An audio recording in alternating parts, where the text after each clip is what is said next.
Trump की धमकियों पर Denmark का जवाब आ गया है। डेनमार्क के विदेश मंत्री की चेतावनी, 1 इंच भी पीछे नहीं हटेगा डेनमार्क। तो डेनमार्क की तरफ से भी ये साफ कह दिया गया है, चेतावनी दी गई है और जिस तरीके से डोनाल्ड ट्रंप की धमकी आ रही थी उस पर यह जवाब दिया गया है।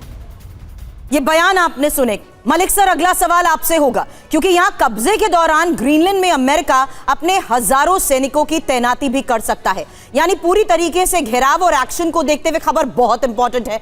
ग्रीनलैंड में अमेरिकी कब्जे के बाद ही टैंक और एयर डिफेंस की तैनाती भी कर देगा और कब्जा मिशन के दौरान ही ग्रीनलैंड के आसपास में आसमान में ही विमानों का पहरा भी रहेगा। हालांकि समुद्र में यूएस नेवी की निगरानी, अमेरिका ग्रीनलैंड की नाकेबंदी करके ही संपूर्ण कब्जे का ऐलान कर देगा। सर, इस बयान के आधार पर जो सवाल मैंने मनीष से किया था, क्या अब ग्रीनलैंड को लेकर अपना पूरा एक विजन और एक ब्लूप्रिंट सामने रख चुके हैं डोनाल्ड ट्रंप? वहीं दूसरी तरफ नेटो को चेतावनी भी देते हैं, वहीं टैरिफ वापस लेने का फैसला भी कर लेते हैं।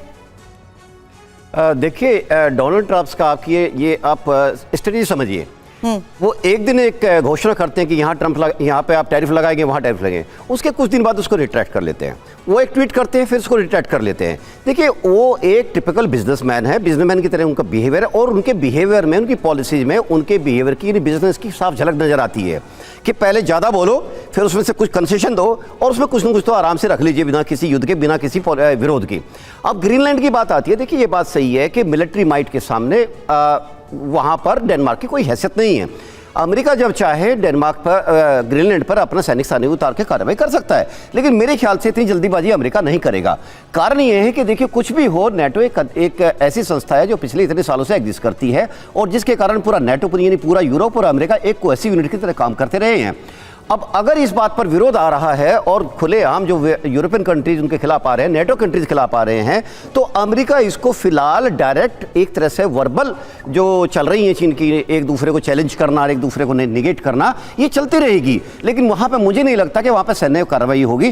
पर हाँ, ये जरूर है कि वहां पे अपने को एक्सपेंड करेगा अमेरिका, और अमेरिका वहां पर करने के लिए उसकी टाइमिंग बड़ी इंपॉर्टेंट है। इस टाइम देखिएगा, टाइमिंग ये है कि रशिया विरोध नहीं कर पाया, रशिया उलझा हुआ है। दूसरा, शायद कहीं ना कहीं रशिया ये भी चाहता है कि अगर किसी तरह से एक्सपेंशन हो जाए ग्रीनलैंड के ऊपर, तो उसको भी यूक्रेन के ऊपर उसका जो दावा है उसके लिए उसका कोई ग्राउंड अमेरिका का नहीं बचता विरोध करने का। हालांकि अभी तक अमेरिका ही उसको फ्यूल कर रहा है, अकेले नेटो कंट्रीज की ये हैसियत नहीं है कि वो पूरे के पूरे रशिया को एक तरह विरोध कर सके। सर, बिल्कुल ठीक आपने कहा। एक बयान भी डोनाल्ड ट्रंप दे चुके हैं कि कैसे पूरा खर्चा उठाया जा रहा है। लौटेंगे आपके पास एक और बड़ी खबर, ग्रीनलैंड पर ट्रंप की डेनमार्क को सीधी धमकी, हाँ कहेंगे तो हम आभारी रहेंगे, ना कहेंगे तो हम इसे याद रखेंगे। ग्रीनलैंड को सिर्फ हम ही बचा सकते हैं।